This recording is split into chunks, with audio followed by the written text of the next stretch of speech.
দৰ্শকসকলৰ জ্ঞাতাৰ্থে মই জনাওঁ যে পৰিধি শৰ্মাৰ যিটো নাম লৈছিলোঁ সেইটো মই একমাত্ৰ অকল কেৱল লিখা মেলাৰ জগতৰ কাৰণেহে সেইটো ছদ্মনামটো লৈছিলোঁ। প্ৰকৃত নাম ধ্ৰুৱ শইকীয়াই মই, আৰু কোনো বেয়া ইণ্টিমিনেশ্যনত মই লোৱা নাছিলোঁ, অকল মাত্ৰ লেখাৰ কাৰণেহে সেই ছদ্মনামটো ব্যৱহাৰ কৰিছিলোঁ। আৰু তাৰ বাদে কোনো ধৰণৰ কোনো বেয়া অভিপ্ৰায় নাই, এইটো কোনেও ক'বও নোৱাৰে। মই 2000 প্ৰায় 18-19 পৰাই লিখিছোঁ আৰু কিন্তু ফেচবুকটো মই খুলিছিলোঁ। মই গণিত, পদাৰ্থবিদ্যা আৰু ৰাজনৈতিক সামাজিক সকলো বিষয়তে লিখোঁ মই। সেইটোৱে মোৰ ভুল হ'ল দিয়াটো, আপোনাৰ বিশ্ববিদ্যালয়খনৰ নামটোৰ ফটোখন দিয়াটো ভুল হয়, সেইটো মই স্বীকাৰো কৰিছোঁ পুলিচৰ সন্মুখত, বাকী একো নাই আৰু সেইটোৱে।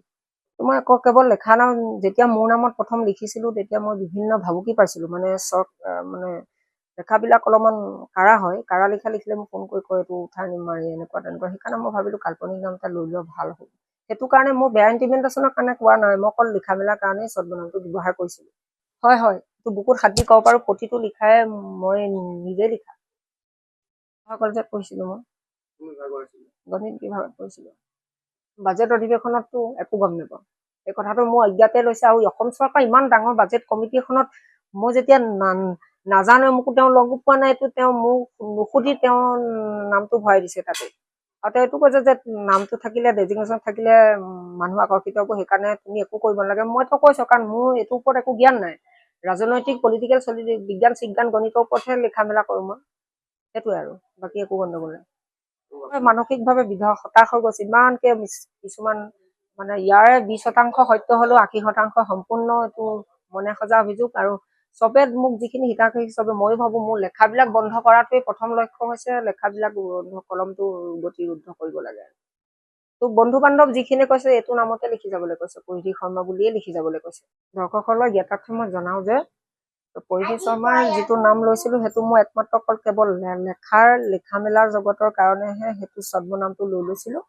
প্ৰকৃত নাম ধ্ৰুৱ শইকীয়াই মই, আৰু কোনো বেয়া ইণ্টিমিনেশ্যনত মই লোৱা নাছিলোঁ, অকল মাত্ৰ লেখাৰ কাৰণেহে সেই ছদ্মনামটো ব্যৱহাৰ কৰিছিলোঁ। আৰু তাৰ বাদে কোনো ধৰণৰ কোনো বেয়া অভিপ্ৰায় নাই, এইটো কোনেও ক'বও নোৱাৰে। মই 2000 প্ৰায় 18-19 পৰাই লিখিছোঁ আৰু কিন্তু ফেচবুকটো মই খুলিছিলোঁ। মই গণিত, পদাৰ্থবিদ্যা আৰু ৰাজনৈতিক সামাজিক সকলো বিষয়তে লিখোঁ মই। সেইটোৱে মোৰ ভুল হ'ল দিয়াটো, আপোনাৰ বিশ্ববিদ্যালয়খনৰ নামটোৰ ফটোখন দিয়াটো ভুল হয়, সেইটো মই স্বীকাৰো কৰিছোঁ পুলিচৰ সন্মুখত, বাকী একো নাই আৰু সেইটোৱে। মই আকৌ কেৱল লেখা নাম যেতিয়া মোৰ নামত প্ৰথম লিখিছিলোঁ তেতিয়া মই বিভিন্ন ভাবুকি পাইছিলোঁ, মানে লেখাবিলাক অলপমান কাঢ়া হয়, কাঢ়া লিখা লিখিলে মোক ফোন কৰি কয় এইটো উঠাই মাৰি এনেকুৱা তেনেকুৱা, সেইকাৰণে মই ভাবিলোঁ কাল্পনিক নাম এটা লৈ লোৱা ভাল হ'ব। সেইটো কাৰণে মোৰ বেয়া ইণ্টিমিনেশ্যনৰ কাৰণে কোৱা নাই, মই অকল লিখা মেলাৰ কাৰণেই ছদ্মনামটো ব্যৱহাৰ কৰিছিলোঁ। হয় হয়, এইটো বুকুত হাত দি ক'ব পাৰোঁ, প্ৰতিটো লিখাই মই নিজে লিখা। কলেজত পঢ়িছিলোঁ মই, গণিত বিভাগত পঢ়িছিলোঁ।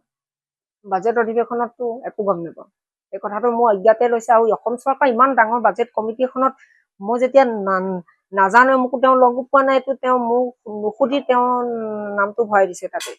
আৰু তেওঁ এইটো কৈছে যে নামটো থাকিলে, ডেজিগনেশ্যন থাকিলে মানুহ আকৰ্ষিত হ'ব, সেইকাৰণে তুমি একো কৰিব নালাগে। মইতো কৈছোঁ কাৰণ মোৰ এইটোৰ ওপৰত একো জ্ঞান নাই, ৰাজনৈতিক পলিটিকেল বিজ্ঞান চিজ্ঞান গণিতৰ ওপৰতহে লিখা মেলা কৰোঁ মই, সেইটোৱে আৰু বাকী একো গণ্ডগোল নাই।